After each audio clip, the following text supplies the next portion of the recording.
Hello प्यारे बच्चों, आइए इस वीडियो के अंदर करते हैं class 10th exercise 3.1 question number 4। देखिए क्वेश्चन नंबर 4 के ना फर्स्ट एंड सेकंड पार्ट हम प्रीवियस वीडियो के अंदर कर चुके हैं। इस वीडियो के अंदर डिस्कस करेंगे थर्ड एंड फोर्थ पार्ट। ठीक है, आपको अगर नहीं देखी है तो पिछली वीडियो जरूर देखिए ताकि आपको बिल्कुल डिटेल में समझ में आ जाए। मैंने बिल्कुल डिटेल में वहां पे बताया है।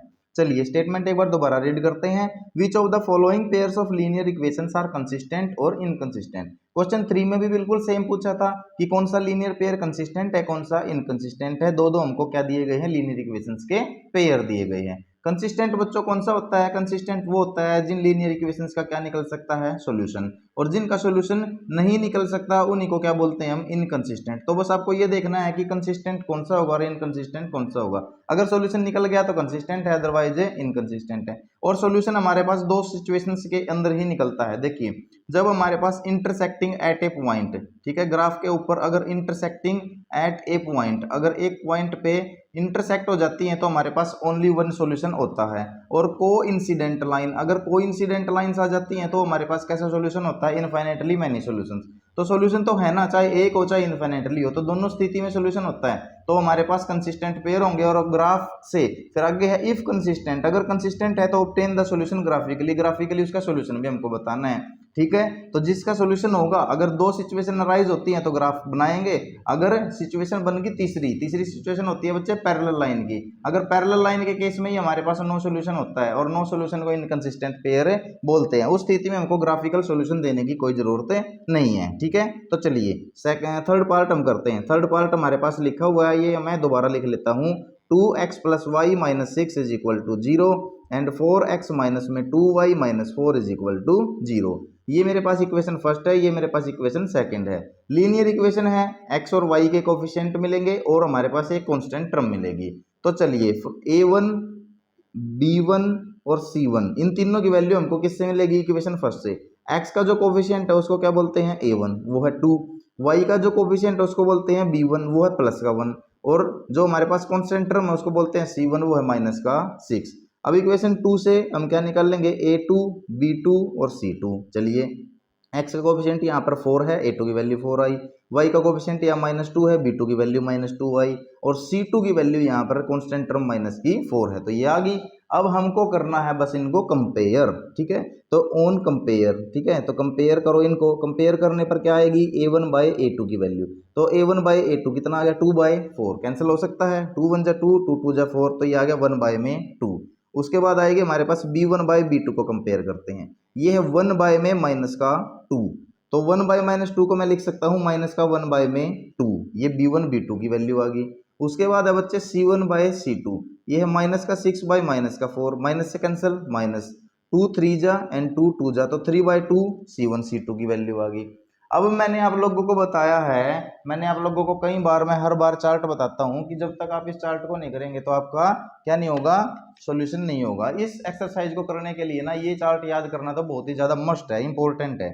ठीक है, अब हमारे पास सिचुएशन देखिए, a1 by a2 is not equal to b1 by b2। अगर ऐसी सिचुएशन आती है तो इंटरसेक्टिंग लाइन बनती है और ओनली वन सॉल्यूशन होता है। सॉल्यूशन है तो कैसा पेयर होगा, कंसिस्टेंट पेयर होगा। ठीक है, तो a1 by a2 not equal to b1 by b2। अब हमारा a1 बाय a2 कितना है, 1/2। हमारा a1 बाय a2 है 1/2 और b1 बाय b2 है माइनस का 1/2, तो ये इक्वल नहीं है, ये इक्वल नहीं है। तो ये क्या है, इंटरसेक्टिंग लाइंस। कैसी है बच्चे, इंटरसेक्टिंग लाइंस। अब इंटरसेक्टिंग लाइन है तो कैसा सॉल्यूशन होगा, यहां से मैं कोरिलेट कर देता हूं, तो only one solution, only one solution होगा। और अगर सॉल्यूशन है तो पेयर कैसा होगा, तो सॉल्यूशन है तो बच्चों this is a consistent pair. वही उसने हमसे पूछा था कि पेयर इनकंसिस्टेंट है या कंसिस्टेंट है, तो हमारा पेयर कैसा आ गया है, हमारा पेयर आ गया कंसिस्टेंट। अब देखिए बोला आगे है कि इफ कंसिस्टेंट, अगर कंसिस्टेंट है, obtain the solution graphically, graphically solution निकालिए। चलिए अब हम इक्वेशन 1 और इक्वेशन 2 से क्या निकाल लेंगे, ग्राफिकली इसका सॉल्यूशन। इक्वेशन 1 और इक्वेशन 2 देखिए, ये होता है हमारे पास ग्राफ। ग्राफ के ऊपर हमारे पास क्या होता है, एक एक्स एक्सिस एक वाई एक्सिस, दोनों जहां पर एक दूसरे को इंटरसेक्ट करते हैं उसको क्या बोलते हैं, ओरिजिन। चलिए अब किसी भी लीनियर इक्वेशन का ग्राफ बनाने के लिए हमको मिनिमम 2 पॉइंट चाहिए, जो मैं बहुत बार बता चुका हूं आपको। ये देखिए हमारे पास दो इक्वेशन है, मैं इक्वेशन 1 को एक साइड इधर ले लेता हूँ, इक्वेशन 1। इक्वेशन 1 क्या है, 2x प्लस वाई। देखिए -6 इधर है, मैं जब भी ग्राफ के लिए बनाऊंगा तो जो कॉन्स्टेंट टर्म है ना उसको इज इक्वल टू के उधर लेना है, ताकि आपकी किसकी वैल्यू निकल सके, x और y की। तो इधर -6 था, उधर जाके किसका हो जाएगा, प्लस का 6। यहाँ पर मैं लिख लेता हूँ अपनी इक्वेशन सेकंड को भी ऐसे ही रीअरेंज करूंगा। ये हो गया 4x माइनस में 2y, -4 इधर है, इसको उधर ले जाऊंगा तो किसका हो जाएगा, ये प्लस का 4। अब बस हमको क्या करना है, हमको निकालना है बच्चे x और y के सॉल्यूशन, दो दो, ठीक है। हमको दो दो सॉल्यूशन निकालने हैं, ठीक है। दो दो वैल्यू, दो दो कोऑर्डिनेट चाहिए। क्यों चाहिए, क्योंकि किसी भी लाइन को ड्रॉ करने के लिए 2 पॉइंट तो मिनिमम आपको रिक्वायर्ड होते ही हैं, तो 2 पॉइंट आपको चाहिए। चलिए पहली जो इक्वेशन है इससे मैं देखता हूँ, ये रही मेरे पास x और y की वैल्यू मुझे निकालनी है, मिनिमम दो दो निकालनी है, मैक्सिमम आप कितने में निकालिए, जितने निकाल लेंगे उतनी ग्राफ की एक्यूरेसी बढ़ती जाएगी। चलो अगर मैं यहाँ पर देखिए, अगर x की वैल्यू को 0 पुट कर दूं, आप खुद सोचिए, अगर x की वैल्यू 0 पुट कर दी तो 2 से 0 मल्टीप्लाई होके पूरा 0 हो जाएगा। इधर बचेगा क्या, y इज इक्वल टू 6, यानी कि x की वैल्यू 0 पुट करने पर y की वैल्यू कितनी आती है, 6। और इसी सिचुएशन में अगर y की वैल्यू को अपन 0 पुट कर देते हैं तो ये यहाँ पर 0 हो जाएगा, तो बचेगा क्या, 2x। तो 2x इज इक्वल टू 6, तो x इज इक्वल टू 2 से डिवाइड कर देंगे तो 6/2 कितना आ जाएगा, 3। तो देखिए 2 पॉइंट कोऑर्डिनेट मेरे पास आ गए। इसी तरीके से मैं सेकंड इक्वेशन से भी 2 पॉइंट कोऑर्डिनेट निकाल लूंगा।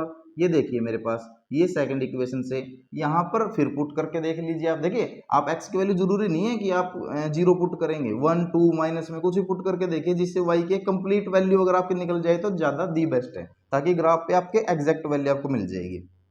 मैं यहाँ x की वैल्यू 0 पुट करके देखता हूँ। देखिए मैंने x की वैल्यू पुट कर दी 0, तो ये x वाली टर्म बन गई पूरी 0, बचा क्या, माइनस का 2y इज इक्वल टू 4।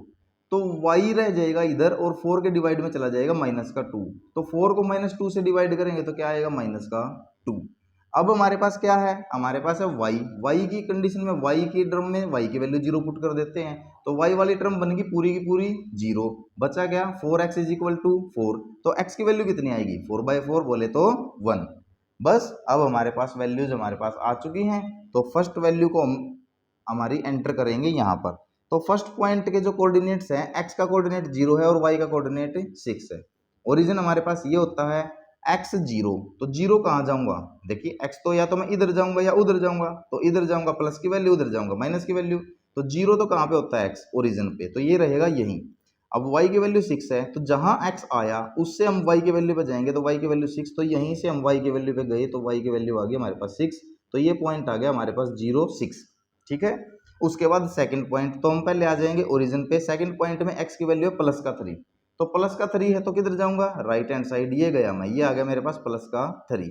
यहां से जाने है y की वैल्यू, वो है 0, तो y की वैल्यू देखिए ऊपर जाऊंगा बढ़ेगी, नीचे जाऊंगा घटेगी, तो y की वैल्यू तो x एक्सिस पे 0 होती है, तो सेकंड पॉइंट आ गया बच्चे ये, यहाँ पर आ गया ये 3 0, यानी कि x कोऑर्डिनेट पहले लिखते हैं, y कोऑर्डिनेट बाद में। अब इन दोनों में से होते हुए हम क्या खींचेंगे, एक लाइन को ड्रॉ कर देंगे। चलिए इन दोनों में से होते हुए एक लाइन ड्रॉ कीजिए बच्चों, ठीक है। ये यहाँ पर से हमारे पास एक लाइन ड्रॉ होगी हमारे पास, ये देखिए ये आ गया हमारे पास लाइन। लाइन कौन सी है, इसकी इक्वेशन है हमारे पास 2x plus y is equal to 6। ये इस लीनियर इक्वेशन का ग्राफ आ गया बच्चों, इस लीनियर इक्वेशन का हमारे पास आ गया ग्राफ। अब हमारे पास सेकंड इक्वेशन है, उसका ग्राफ बनाएंगे। x की वैल्यू 0, y की वैल्यू -2, 0 0 पे पहुंच गया, x की वैल्यू 0 यही होगी, y की वैल्यू -2, y की वैल्यू माइनस में है तो नीचे जाएंगे, तो 0 की उसी वैल्यू से मैं नीचे जाऊंगा, तो ये आ गया, ये पॉइंट आ गया, कौन सा, ये आ गया 0 -2 का पॉइंट। अब हमारे पास क्या है, दोबारा मैं ओरिजिन पे रहूंगा, तो x की वैल्यू 1 है और y की वैल्यू 0 है, x की वैल्यू 1, y की वैल्यू 0, तो ओरिजिन से x की वैल्यू कितने पे जाऊंगा, 1 पे चला गया, ये रही मेरी x की वैल्यू 1 और y की वैल्यू 0, तो 0 तो x एक्सिस पे ही रहती है, तो सेकंड पॉइंट आ गया मेरा ये। तो इन दोनों में से होते हुए अब मैं क्या खींच दूंगा, एक लाइन, ये देखिए इन दोनों पॉइंट्स में से होते हुए मैं लाइन ड्रॉ कर दूंगा, ये मैंने कर दी दोनों में से होते हुए एक लाइन को ड्रॉ, ठीक है। तो ये इसके दोनों एंड में दिखा दिए, और ये किसकी इक्वेशन आई है, ये आई है 4x - 2y = 4 इक्वेशन का ग्राफ आ गया ये हमारे पास। दोनों ने एक दूसरे को कहाँ इंटरसेक्ट किया है, देखिए इस पॉइंट पे इंटरसेक्ट कर दिया। इस पॉइंट से हमारे को किस किस की वैल्यू मिल जाएगी, x की एंड y की।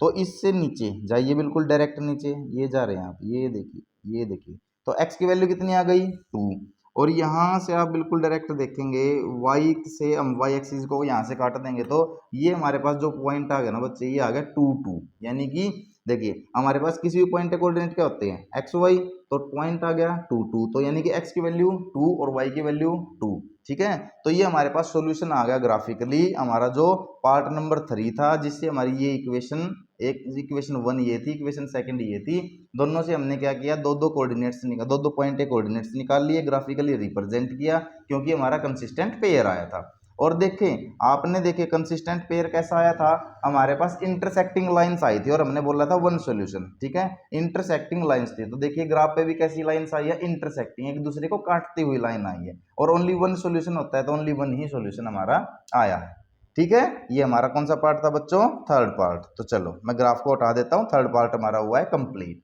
अब हम चलते हैं हमारे the final and the last part of this question, part number 4। ये हमारे पास है पार्ट नंबर 4।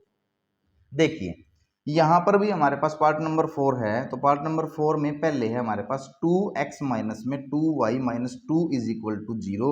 ये कौन सी आ गई equation, first. 4x minus 4y minus 5 is equal to 0, ये मेरी कौन सी आ गई इक्वेशन, सेकेंड। इक्वेशन फर्स्ट से फिर वैल्यू निकालिए, किसकी, a1 की, b1 की और c1 की। a1 की वैल्यू कितनी है 2, b1 की वैल्यू कितनी है -2 और c1 की वैल्यू कितनी है -2, ठीक है। उसके बाद इक्वेशन सेकंड से a2 की, b2 की और c2 की। तो a2 की वैल्यू कितनी है हमारे पास 4, b2 की वैल्यू कितनी है -4 और c2 की वैल्यू आ गई हमारे पास -5। अब हमको क्या करना है, कंपेयर, बिल्कुल जैसे प्रीवियस किया था। तो आप कीजिए अब कंपेयर, कंपेयर किसको करोगे, a1 को a2 के साथ। तो a1 को a2 से कंपेयर किया तो 2/4, यानी कि आई 1 में 2 कैंसिल आउट होके। b1 को b2 से मैंने कंपेयर किया तो माइनस का 2/-4, माइनस से कैंसिल, माइनस 2 1 जा 2, 2 2 जा 4, ये भी कितनी आ गई 1/2। c1 को कंपेयर किया c2 से, माइनस का 2/-5, माइनस से कैंसिल, माइनस, वैल्यू आ गई 2/5। अब चलिए, अब हमारे पास केस क्या बना है, केस बना है a1/a2 तो इज इक्वल टू आ गया b1/b2 के, क्योंकि दोनों वैल्यू क्या थी 1/2, लेकिन नॉट इक्वल आया है c1/c2 के। तो ऐसी टेबल मैंने आप लोगों को चार्ट में बताई हुई थी, क्या हुआ देख लो, दोबारा से आपके सामने रख देता हूँ। a1/a2 तो इक्वल आ गया b1/b2 के, लेकिन नॉट इक्वल है c1/c2 के। तो कैसी लाइंस होती है, पैरेलल लाइंस, और इनका कोई भी सोल्यूशन नहीं होता। और सोल्यूशन नहीं होगा तो कैसा पेयर होगा, इनकंसिस्टेंट पेयर। चलिए लिखते हैं, these are the linear equations, ये लीनियर इक्वेशंस है किसकी, ऑफ पैरेलल लाइंस, ये पैरेलल लाइंस की लीनियर इक्वेशंस है, ठीक है।